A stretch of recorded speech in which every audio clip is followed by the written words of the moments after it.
family and friends. This is Rob, the Sapper gardener, representing Essayons Family Garden, and we're doing something a little different. So I've got a saying, sappers do what sappers do. So today we're doing a video on a second Hugelkulture Mound, and we've set everything up. I come into the house, I take a shower, I sit down to edit, and I see that the beginning of the video where we thought we were videoing, we just took a photo. So we've got some bulk material. We've obviously got a bunch of wood and things like that.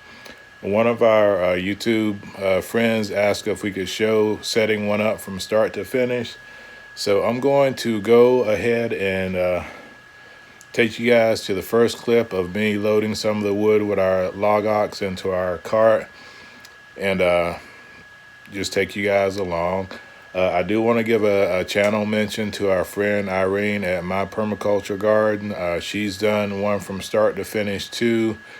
I'll link her so you can compare what she did to what we did. There's got to be a million different ways to do it. So let me take you guys to the Sapper in progress, loading up some wood.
So the next step is to put in some bulk material, and what we're doing, we recycle all our paper and cardboard. We either put it in the compost pile or we shred it up and we add it in when we're doing new beds like this. So we've got a bunch of cardboard, paper, and this is going to be a somewhat small Hugelkulture Mound. So we're gonna tear it up, crumble it, stuff it wherever it'll fit inside the bed. So we're doing ours after we put the wood down, but conversely, you can put your bulk material underneath the wood to kind of serve as a natural mulch also. We chose not to, but I'm sure there's as many ways to make a Hugelkulture bed as there is to make a regular type garden bed. So we're just gonna stuff all that we have into these crevices, and then we'll start putting on some soil and some straw, maybe some wood chips, and see how things go. So sometimes kids ask the best questions when you're working. We've put in our bulk paper, what we have on hand, and he asked a great question. Would this all work if you put it in a shredder before you put it in? And it would actually break down faster and be easier to fit into the crevices and everything. We just didn't think about that today, but what we may do the next time we build one, we've got a heavy duty paper shredder. We may try shredding it, and we actually probably have some bags of shredded paper I didn't think about, but you know, any of that will go in and it'll help your Hugelkulture bed break down, build up, and do what you want it to do. So good question, buddy.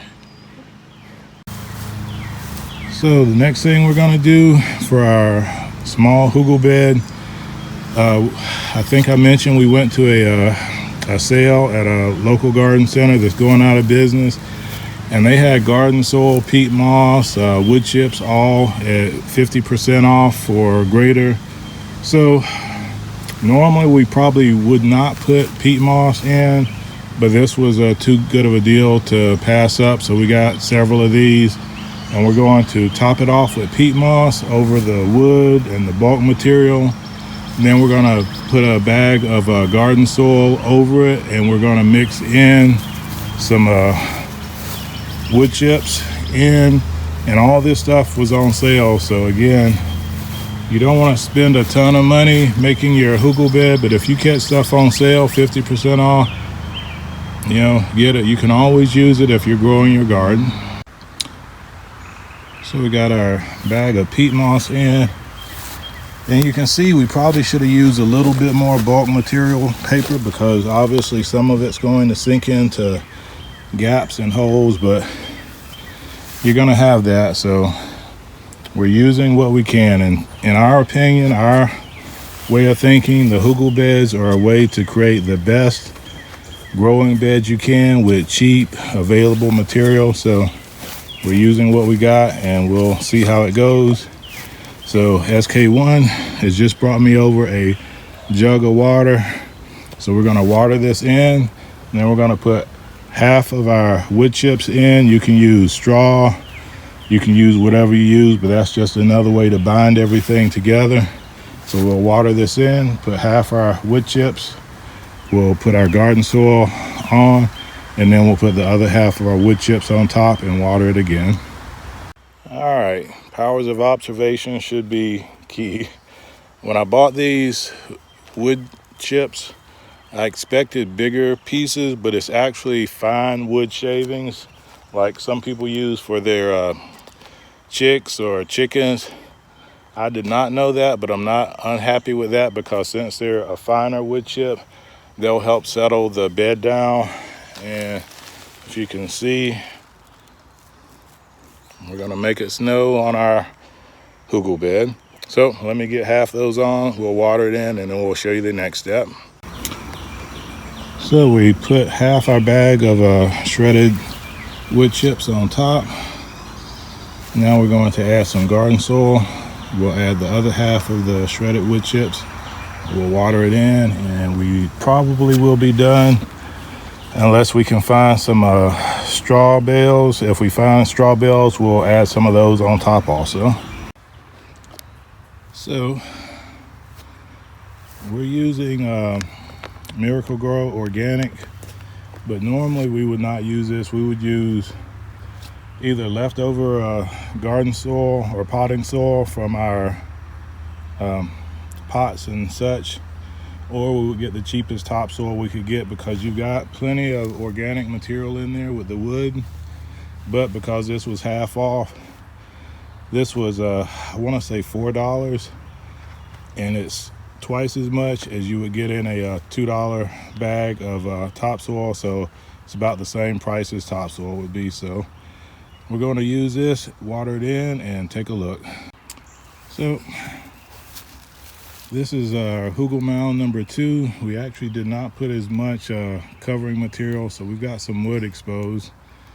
But what I'll probably do, it's going to rain today. We're supposed to have thunderstorms, so I'll come out tomorrow and then I'll take a look at it. And if we've got too much wood exposed, which I think ideally you want all your wood to be covered up, we'll get some more cover material, some more wood chips, some more soil, and throw on top and get it covered a little better. But for now, we're happy with it, and we'll see how it goes. And then in a few weeks, we'll come back and we'll plant something in.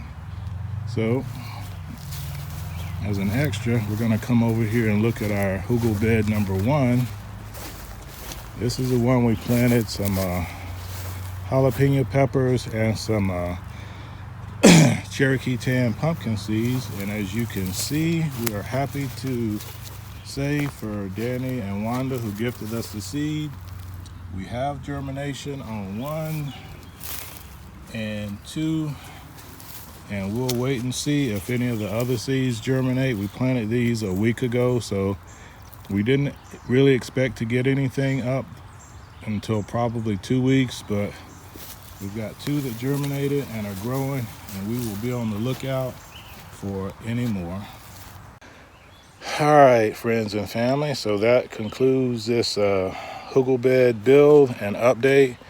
SK1 noticed that we've got some areas that look like there may have been some digging, so something may have dug up one of our Cherokee Tan pumpkins, but we'll just keep an eye on it. And we are thinking about fencing this in with some temporary fencing, so we'll see. But for now, we're going to close it out. I'm going to cut some grass. He's going to go in, get a shower, get him some lunch. So from the Essayons family garden, this is Rob the Sapper gardener. God bless our great country, America. You, wherever you are around the world, your garden, your kitchen, your harvest, your meals, and of course, your health and prosperity. Take care. And we did decide to go ahead and do a trellis here on this hugel bed with Cherokee Tan pumpkins in it. So hopefully once they grow a little more, we can lead them over to the trellis and we'll get pumpkins growing up the trellis. And we may or may not do one on the second Hugelkulture Mound after it settled down a little bit. Sapper out.